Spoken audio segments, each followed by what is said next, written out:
anagu wax kala ma qoonsan madaxweynuhu waa madaxweynihii ummadaas safar uu ku tegi karaa deegaana la deegaan ku doono laakiin safarka waxbaa ku dhex jira xiriiruu nala soo sameeyey ama anaga naga dalbaday ma jirin wuxuuna ka sheegay isagoo magaalada beledweyne ku sugan inuu meeshii tegaayo uu consul soo dhisaayo consulkuna waa dabcan xildhibaanada deegaanka ka soo jeeda anigu shakhsiyan deegaankan ka soo jeedaa xildhibaano kaleeto badan oo ka soo jeedaa jiro haddii aan iswarsanay maanta madaxweynihii meeshuu ku socdaa wasiirka arrimaha gudaha ka horeeyo oo annagu aan meesha ku ogeyn oo arrimo ka waday sidee marka isu qaban kartaa innagii oo aan naloo sheegin oo aan nala dhihin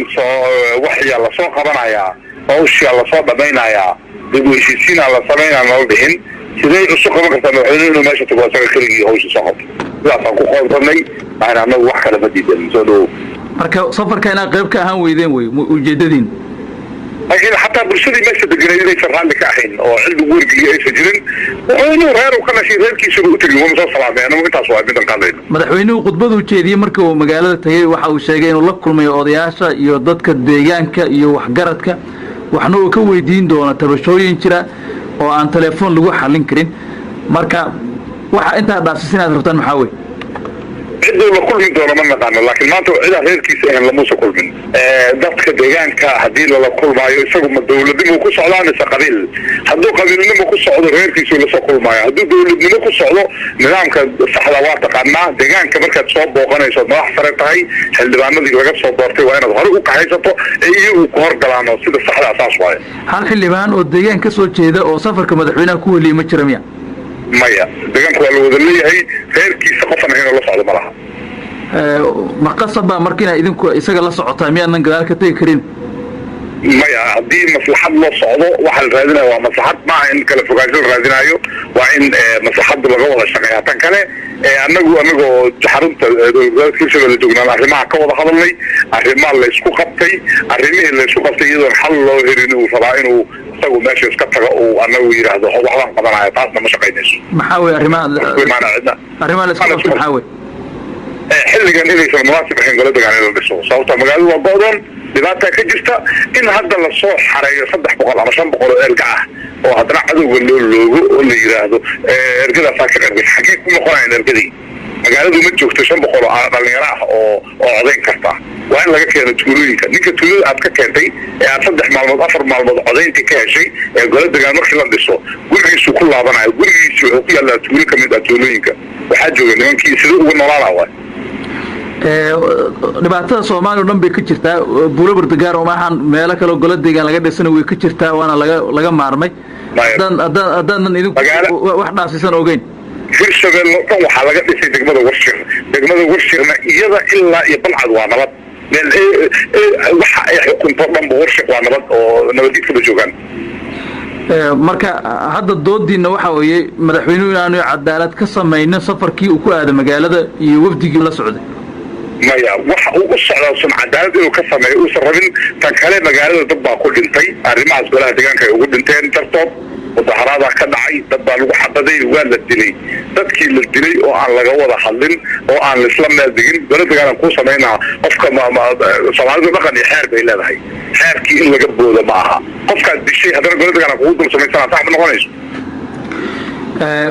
idinku in idin la wado oo meesha idin la geeyo mooye inaad inta tagtaan dadkiina la kulantaan wad matashaane wixii tabashaha ay qabaan aad hoggaanka kala hadashaan ma awoodi kartaan annagu asaga kuma xirnin 2 isbuuc ka horaan ka nimid anagoo wafdi ah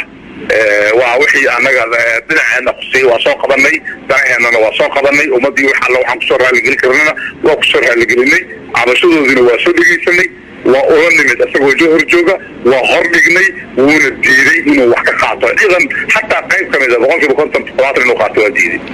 maxaad doonaysaa marka in wax lagu xalliyo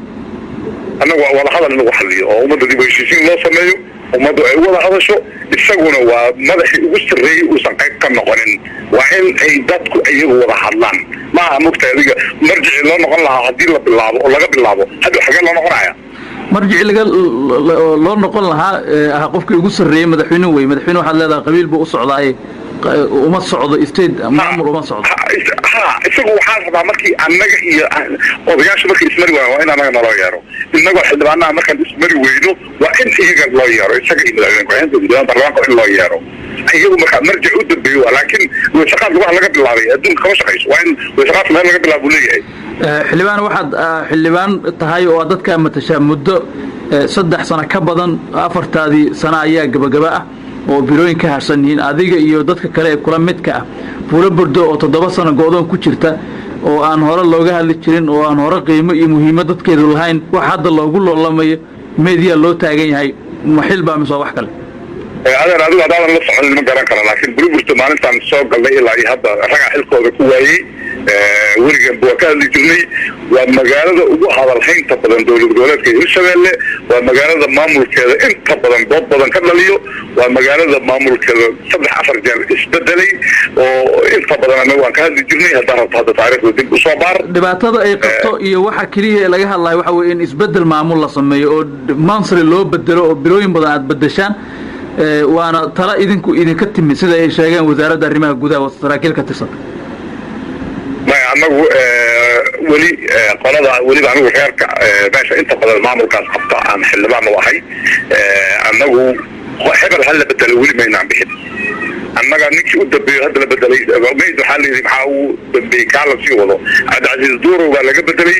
inagoo diidan oo yaan la bedelin war dadka yaan la isku dirin leh oo beledweyne joogna xildhibaanadeenna ayuu madaxweynuhu amar wuxuu ku bixiyey in gudiga arrimaha gudaha uu bedela ninkaa shay waana waxaa damiraha la guranayo oo cawaaqibtay dhibaatada meesha ka taagan tahay madaxweynuhu isagaa ku amar taagleenayo shaqa uusan la waxaa laga rabaa fiiri wasiir arrimaha gudaha shaquu leeyahay waa in loo dhaafo xildhibaanku shaquu leeyahay in loo dhaafo degmadu shaquu le category leedahay categorida madaxweynaha hadduu soo gudbo runtaa loo sheegayaa waa mahadsanta waa kusoo gabagabeynaya geesta kale waxaa jira mooshin la sheegay maalmahan hadalayntiisu taagneed maxaa xog iga siin kartaa mooshinkaas mooshinka waa jiray wax toosin unbuu ahaa hadda ma ahayn xilka qaadis ma ahayn waana hakilnay anigu dadkii special hakiyan ka mid ahaa si macnaha xilliga la joogo hadda aysan ku habboonayn oo in mooshin waxa iyo la galo maadaama waqtigu gabagaba yahay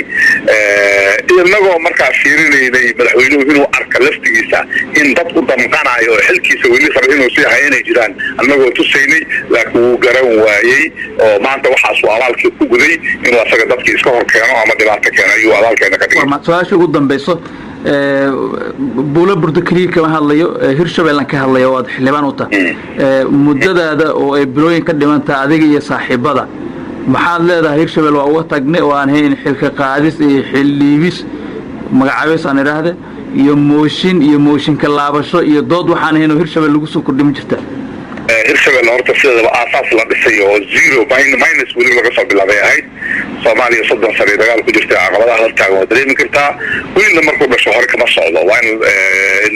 muddo ay ku qaadato waaye annagu shuruucdii dhisnay waxa aasaaska ah ee qofka bixi ama bedela annaga ama imaan doona mustaqbalka ama jiilka soo socda waxay ku shaqayn lahaayeen oo shuruuca waxa ma degsaneen waa la socotaa meel zero naloo dhiibay shuruucdii oo dhan waan dejinay shuruucda ma ii sheegi kartaa waa dejiseen maxaa weeye kan hadda aan doodiis aan ka hadlayno golaha deegaanka sharcigiisa annagaa hornay annagaa samaynay dastuurka wax ka bedelaan ku samaynay sharciga ganacsiga haddana hor yaallo sharciga maaliyaddan aan ansixinay waxaa kaloo aan ansixinay dhowr sharci oo kale wasaaradaha ay leeyihiin sharciga shaqada iyo shaqaalahan ansixinay sharci shaqo iyo shaqaale iyo sharci maaliyadeed iyo sharci ganacsi intaasoo dhanba baahiyo ka weyn baa jira oo ka daran ileen dadku baahida hadda wax ka weyn baa haysta oo amnigii iyo maamul wanaagii ugu darantaa midna kama inaan qaban waxba Soomaaliya waxa meeshan gaarsiiyay waa sharci kala dambeyn la'aanta waaye wada adduunkana sharciga lagu hagaayo sidaad ka warqabto haddii sharcigii aniga iyo adigana kala saari lahaa uusan jirin inaan ku imaado xukunku sheegi karo qoriga dhig qalinka qaado kuma dhigi karo waa in horta uu jiraa sharci aan usula noqono aan wax usugu sheegno annagu shuruucdan xooga saarnay shuruucdina waa samaynay hadda kadib aan wax usoo jeesanayna hadduu alla wadaleedmo horumarkii iyo waxaan qaban lahayn xildhibaan Ismaaciil Aalan oo ka mid ah xubnaha baarlamaanka ee maamulka Hirshabeelle ayuu kaasi saaxiib yaal gabagabada barnaamijkan ku dhawna magaalada Galkacyo ee gobolka Mudug ee Soomaaliya dhinaca waqooyiga ee Puntland ka taliso wararka ka imaanaya waxay sheegayaan in bamgacmeed lagu tuuray gaari u saarnaa sargaal ka tirsan ciidamada isku dhafka ah ee magaalada Galkacyo amnigeeda ka shaqeeya ee labada maamul ka soo kala jeeda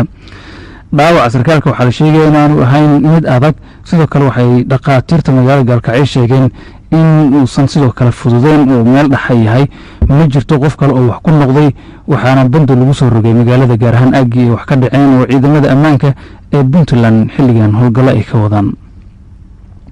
daliska africom yidhaahdo ee maraykankana wuxuu faahfaahin ka bixiyey howlgal ama weerar ee al-shabaab aroortii hore ee maanta ku qaadeen saldhig militariga kenya waa militariga maraykanka ay ku leeyihiin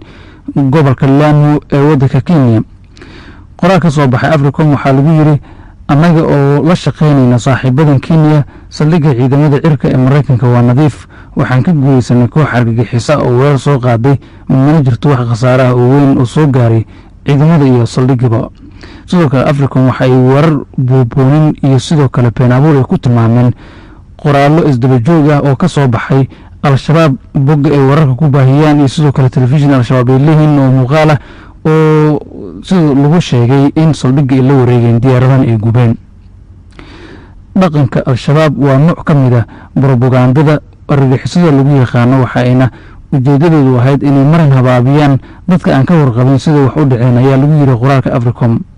africom waxay sheegeen inay sii wadi doonaan howlgalka ay ka wadaan soomaaliya iyo wadamada bariga afrika oo ay xoojin doonaan dagaalka ay kula jiraan al-shabaab markaa saaxiibayaal waxaa kusoo dhawaataan xubinta kalamaan